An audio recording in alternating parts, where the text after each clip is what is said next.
Film memperlihatkan dengan sepasang suami istri yang sedang kerja lembur bersama. Malam yang begitu panjang, tiada hari tanpa ngaduk semen. Baru saja dimulai pengadukan itu, si suami sudah batuk berdahak. Selesai mereka ngaduk semen, Meguri pun langsung mengelap sisa-sisa noda yang membandel di tubuhnya. 私は女として不完全なのかもしれません。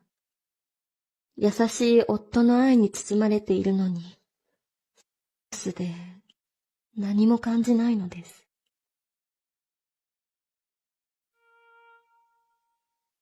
Singkat cerita, pagi pun tiba. Di mana saat ini Meguri habis jalan-jalan karena ia sedang banyak pikiran. もちろん私は夫を愛しています。だけど、になると体が固く閉じてしまうのです。夫を失望させないため演技をしていますが、本当は早く終わらないかと、そればかり考えているのです。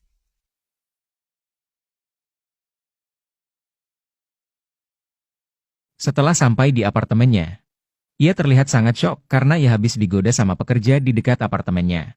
Meskipun sudah berlalu, ia pun malah kepikiran sama apa yang ia alami saat ini. 私は日を重ねるごとに憂鬱になり、体調も崩しがちになっていました。私は病気なのでしょうか。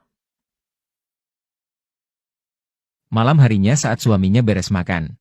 Di sini Meguri terlihat sangat sibuk di dapur. Hal itu membuat sang suami menyuruh Meguri untuk ke tempat pijat.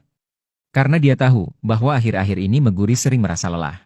Karena Meguri diperintahkan oleh si suami harus pergi ke tempat pijat. Meguri pun hanya menurutinya saja.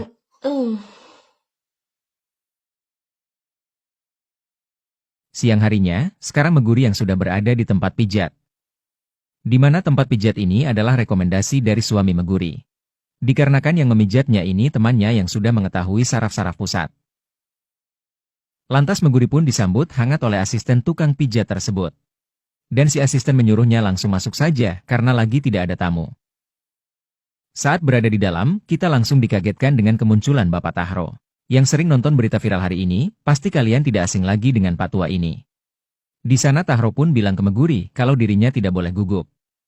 Meguri bilang kalau dirinya baru pertama kali melakukan pijat seperti ini.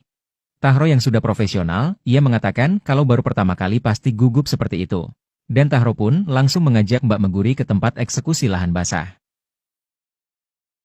Ini hanya awalan Tahro saja. Pertama-tama Tahro memijat di bagian kakinya saja. Tapi lama-lama kelamaan Tahro pun mulai sedikit-dikit meraba ke pusat kenikmatan. Di mana saat Tahro beralasan kalau ia harus memijat di dekat goa Meguri. Meskipun Meguri ragu dengan cara memijatan Tahro, yang menyentuh bagian goa miliknya. Sampai-sampai Meguri dibuat nikmat olehnya. Terlihat Meguri yang bergelinjangan menahan amukan tangan Tahro. Namun saat itu, Tahro pun berhasil membuat Meguri kebanjiran dengan jari jemarinya. Oke, kita skip aja lah ya, di sini cuma memainkan jari jemari Tahro doang.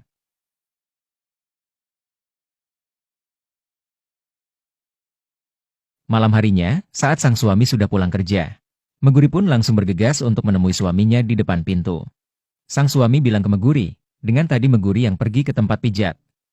Namun di sini terlihat Meguri sedang menyembunyikan sesuatu darinya. Lantas sang suami pun memegang bagian pundak Meguri. Namun di sana Meguri malah merasa panas dada ketika sang suami memegangnya. Saat tahu Meguri pundaknya sudah terasa lembut, sang suami yang lapar, ia pun menyuruhnya untuk mempersiapkan makanan untuknya. Dan mulai malam ini, dia baru pertama kali mengajak suaminya untuk melakukan penggabrutan bersama. Sebelum-sebelumnya, sang suaminya lah yang sering minta padanya. Namun saat ini dialah yang mengawali itu semua. Baru beberapa menit berlalu, sang suami sudah batuk berdahak. Hal itu membuat Meguri ingin untuk melakukannya lagi. Karena sang suami takut dirinya besok bangun kesiangan karena harus berangkat bekerja kembali. Akhirnya ia pun menolak ajakan Meguri saat ini.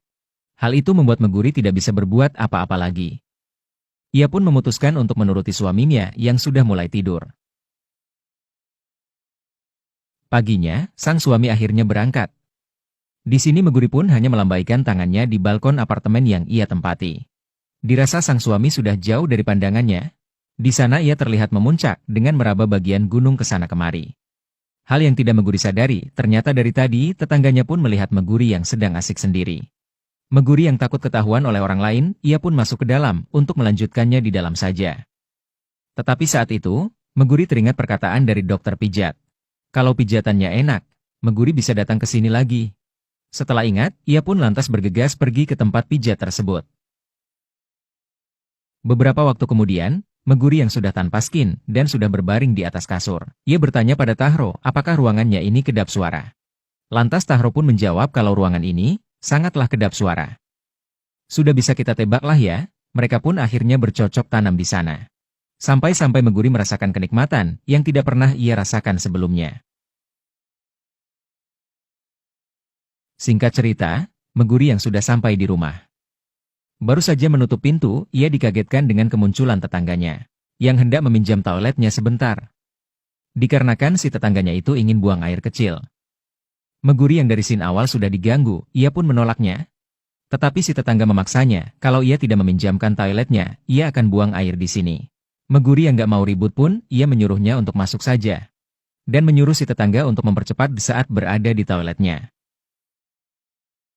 Setelah beres, si tetangga mengatakan kalau air kerannya bermasalah. Ia pun mengatakan kalau dirinya akan memperbaiki pipa airnya yang rusak, karena dia di sini ahli dalam memperbaiki pipa. 終わったんなら早く帰ってください。ああ、そう邪険にすんなよ。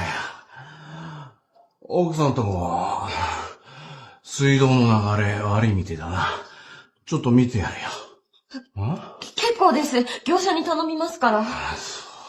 俺がその業者だっつうの。ああ。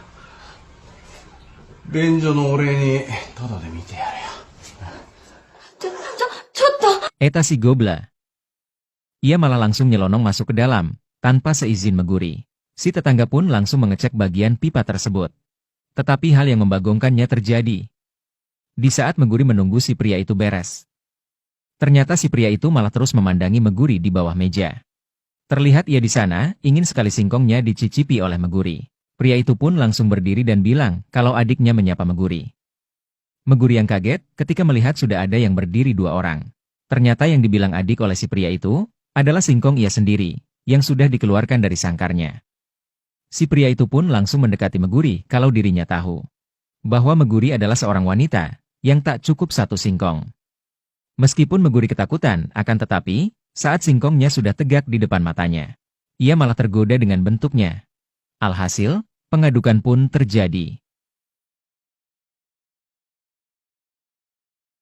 Singkat cerita saat merasa sedang minum cap oleng bersama. Ternyata si suami mengundang temannya itu, tak lain dan tak bukan, ialah si Tahro. Si suami bilang ke Tahro, gimana kalau kita minum tua?